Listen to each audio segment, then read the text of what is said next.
How's it going, everyone? Equinox Phoenix here. Today we're going to talk about Batwoman Season 1, Episode 19, titled A Secret Kept from All the Rest. Well, tensions are high in Gotham as of last episode. This episode includes the fallout between Luke and Kate over Regan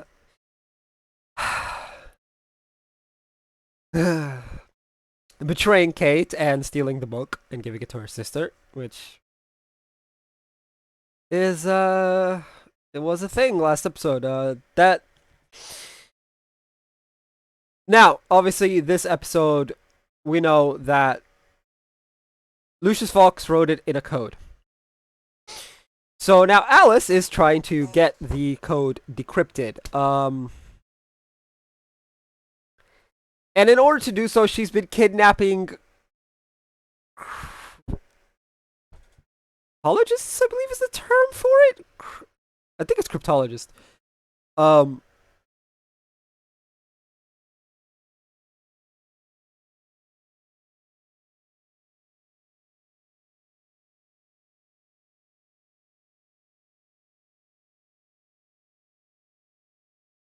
oh, okay. I just found out who one of the characters. We'll talk about that later.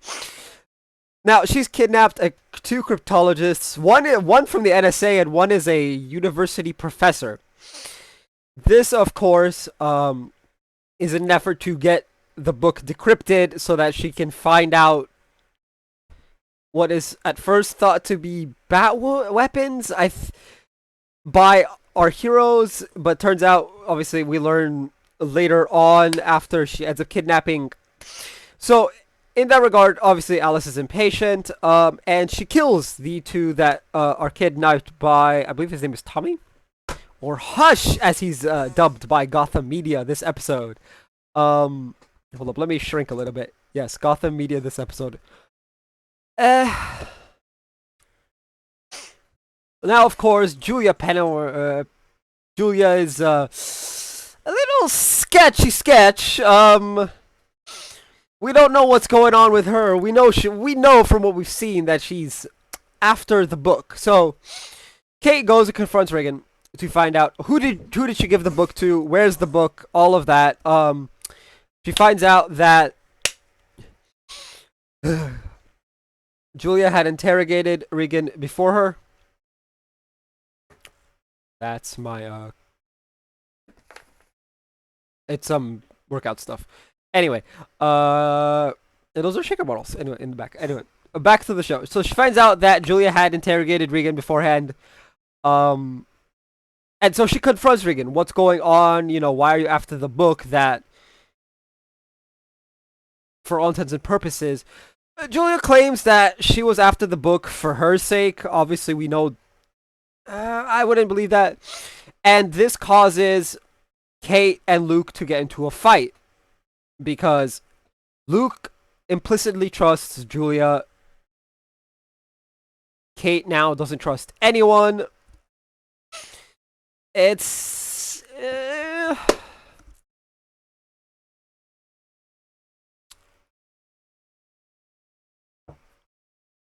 it is what it is.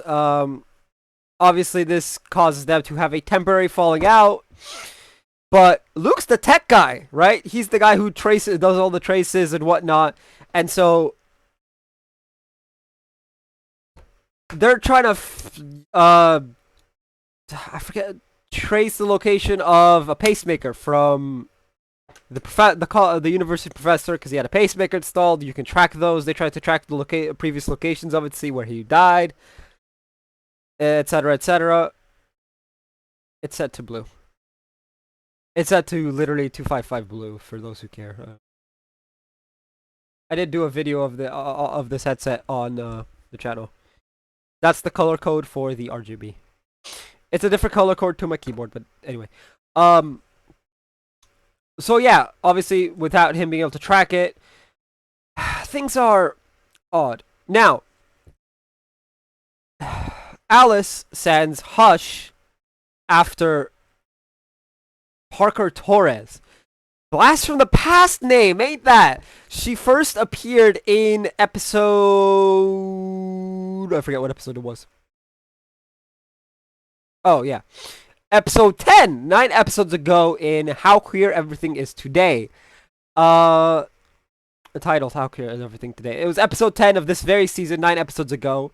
Episode aired on my birthday, apparently. Interesting. I didn't know that. Or, I didn't remember that, I guess. I don't know if I uploaded that day. If I did, cool. Anyway. But yeah, Parker Torres is back. Our old, lesbian friend from 9 episodes ago. Alice sends Hush after her. He successfully kidnaps her from her school, but Parker's friend then calls Kate, and Kate, wait, I know someone's got kidnapped, goes after, suits up and goes after Hush and Parker and manages to save Parker. This is what Alice considers to be a strike 3 and then sends Hush after Luke. Hush then kidnaps Luke and Julia. Obviously, Alice does the threats, yada yada yada. Luke manages to, just in the nick of time, decrypt the code. But when he finds out that what it holds is the secret to killing Batwoman, he refuses to give the answer. Batwoman then breaks into Arkham and saves Luke. Of course, after saving Luke, they have a heart-to-heart, Luke is back in the fold. We also find out in the middle of this that Parker Torres knows that, I believe we knew this. It's more Mary finds out that Parker knows who Batwoman is, and so she gets a little kind of snippy about being the last one there. Anyway, now, Mary had found Lucius's glasses, so when Kate went as Batwoman to Arkham to save Luke and Julia, she made a trade. The glasses for their lives. It's all hunky-dory, right? Now, Papa Jacob is unfortunately very upset that a bunch of psychos escaped Arkham. It seems he blames not just Alice, but Kate as well, or to be more precise, he blames Batwoman. Same as Joker to the Batman. But here's the thing, we know Batman ended up killing the Joker. This was confirmed like 2 episodes ago. Or maybe 3 episodes ago. And that's pretty much why Bruce is no longer Batman. In this continuity, he's disappeared himself because he did the deed. This, I wouldn't say it's unreasonable, but let's be real here. I believe in the first episode, Alice came out before Batwoman. Ooh, yeah. I could be wrong on that, though. Well, feel free to correct me if in the comment section down below. Honestly, this episode is amazing. I liked it. We got some development. The episode actually ends with Alice asking Mouse, or telling Mouse, that they need to find kryptonite, which I found weird. I'm like, what does kryptonite have to do with Batwoman? I thought we were killing Batwoman, not Supergirl here. Anyway, tell me what you guys thought of the episode down below. I thought it was amazing. That's gonna be it for this video. If you guys haven't already, hit like, hit subscribe if you're new. I will see you guys next time, and as always, stay bright.